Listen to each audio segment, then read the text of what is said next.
औज़ुबिल्लाहिमिनश्शैतानिर्रजीम बिस्मिल्लाहिर्रहमानिर्रहीम। अस्सलाम वालेकुम प्यारे बच्चों। आज का मेरा टॉपिक है हिंदू मुसलमान जो हमने पढ़ा। आज हमें इसके क्वेश्चंस करने सवालात करने हैं।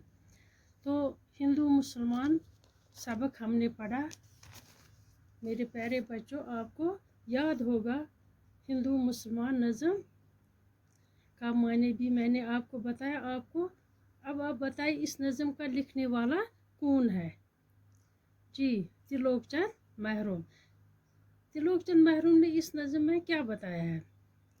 हाँ, त्रिलोकचंद महरून ने इस नज़म में ये बताया है, हिंदू और मुसलमान आपस में भाई भाई हैं। ये दो कौमें हैं, इनमें कोई फ़र्क नहीं। दोनों कौमें आपस में भाई भाई हैं और इज़्ज़त के काबिल वो लोग होते हैं जो अच्छे काम करे, नेक काम करे, दूसरे की मुश्किलें हल करे, दूसरों को जिनसे तकालीफ न हो, हर एक से हमदर्दी रखें, वही लोग इज़्ज़त के काबिल होते हैं। तो आज हमें इसके सवालात करने हैं। तो इसका पहला सवाल है, इज़्ज़त के काबिल कौन लोग होते हैं? इज़्ज़त के काबिल कौन लोग होते हैं? तो इसका जवाब है, इज़्ज़त के काबिल वो लोग होते हैं जो नेक हो, अच्छे काम करें, अच्छे इखलाक हो, दूसरों की मदद करें, सबसे हमदर्दी रखें। तो ये इसका जवाब है। अब दूसरा क्वेश्चन है, हिंदू मुसलमान में तफरीक क्यों नहीं होनी चाहिए? हिंदू और मुसलमान में फ़र्क, तफरीक का मतलब है फ़र्क। हिंदू और मुसलमान में फ़र्क क्यों नहीं होनी चाहिए?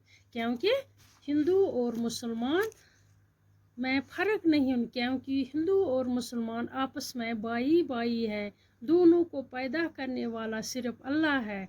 अल्लाह के नज़दीक कोई न बड़ा है और न छोटा है, उसके नज़दीक सब बराबर है। इसलिए हिंदू और मुसलमान में फ़र्क नहीं होनी चाहिए। तीसरा सवाल है इसका, हिंदू मुसलमान पुरानी कौमें हैं, इसका क्या मतलब है? हिंदू और मुसलमान पुरानी कौमें हैं, इसका क्या मतलब है?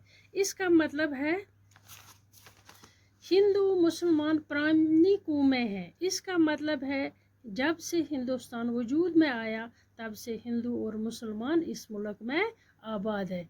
तो इसलिए शायर ने कहा कि हिंदू मुसलमान पुरानी कौम है, यानी बहुत अरसा से यहाँ रह रहे हैं। अच्छे इंसान की क्या पहचान है? सवाल नंबर 4। अच्छे इंसान की पहचान है कि वो अच्छा काम करे, अच्छे इखलाक हो, नेक काम करे, दूसरों की मदद करें, सबसे हमदर्दी रखें, गरीबों की मदद करें, जिससे औरों की मुश्किलें आसान हो, तो वही इंसान अच्छा इंसान है। तो ये इसके सवालात हैं।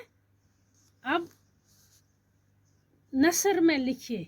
ये इसने 4 अशार यहाँ दिए, एक बंद दिया हुआ है, इसका हमें नसर में लिखना है। इज़्ज़त के काबिल है बस वो इंसान, नेकी हो जिसकी कारे नुमाया, औरों की मुश्किल हो जिससे आसान, दोनों का यकजा सोजो जिया है। तो इसका नसर में क्या लिखेंगे, हम कैसे लिखेंगे? त्रिलोकचंद महरून फरमाते हैं कि इज़्ज़त के काबिल वो लोग होते हैं जो नेक हो, जिससे दूसरों की मुश्किलें आसान हो, जिसका काम ज़ाहिर हो, जिसकी कारकर्दगी दूसरों पर वाज़िया हो, जिनसे दोनों यकजा सोजो जिया है। औरों की मुश्किल हो जिससे आसान। ये अलग अलग है, इसने लिखे हैं, एक बार नहीं है, अलग अलग अशार है। इज़्ज़त के काबिल है बस वो इंसान, इज़्ज़त के काबिल है नेकी हो जिसकी कारे नुमा। ये इसका मतलब है इज़्ज़त के काबिल वो लोग हैं जो दूसरों की इज़्ज़त करे, जिससे दूसरों की मुश्किलात आसान हो, जिससे दूसरों की मुश्किलें आसान हो, जो दूसरों की मदद करे, दूसरों से हमदर्दी रखें। तो इसका ये नसर में हम ऐसे लिख सकते हैं, नेकी हो जिसकी कारे नुमाया, जिसकी नेकी दूसरों पर कारे नुमाया, दूसरों पर ज़ाहिर हो, वाज़िया हो, औरों की मुश्किल हो जिससे आसान। इसमें त्रिलोक चंद महरूम फरमाते हैं कि इज़्ज़त के काबिल वो लोग होते हैं जिससे औरों की मुश्किलात आसान हो। दोनों का यकजा सोजो ज़िया है, यानी जब हिंदू और मुसलमानों में इत्तेफाक हो तो इसमें इनकी कामयाबी है। अगर इनमें ना इत्तेफाकी हो यानी इत्तेफाक नहीं हो तो इन दोनों की सोजो ज़िया है, यानी नफ़ा और नुकसान भी इनका एक ही है। इस नज़म को ज़बानी याद कीजिए, इसको ज़बानी। अब इसने एक और बात यहाँ लिखी है, सोजो ज़िया में वो के माने है और अक्सर अल्फाज के बीच में वो डालकर और के माने लिए जाए, जैसे शाह गदा, बादशाह और फ़कीर, गुल्लू बुलबुल, फूल और बुलबुल। आमतौर पर ऐसे हालात हैं वो को पिछले हरूफ से मिलाकर बोलते और पढ़ते हैं, यानी शाह गदा को शाह गदा बोलते और, यानी इससे मरकब अल्फाज बनते हैं वो लगाने से। यानी इसने यहाँ लिखा सोजू ज़िया, ये दो अलग अलग अल्फाज है लेकिन वो लगाकर ये एक ही लफ्ज़ बन गया, इसको हम मरकब अल्फाज बोलते हैं। यानी वो से ये मिल गए दो अल्फाज, सोजू ज़िया नफ़ा और नुकसान। वो के माने हैं और, यानी शाहू गदा फ़कीर और बादशाह।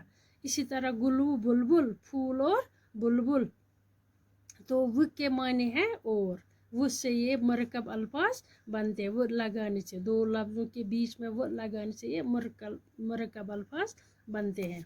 तो ये इस तरह ये सबक ख़त्म हुआ हिंदू मुसलमान। इसके बाद हम कल दूसरा सबक पढ़ेंगे। खुदा हाफ़िज़।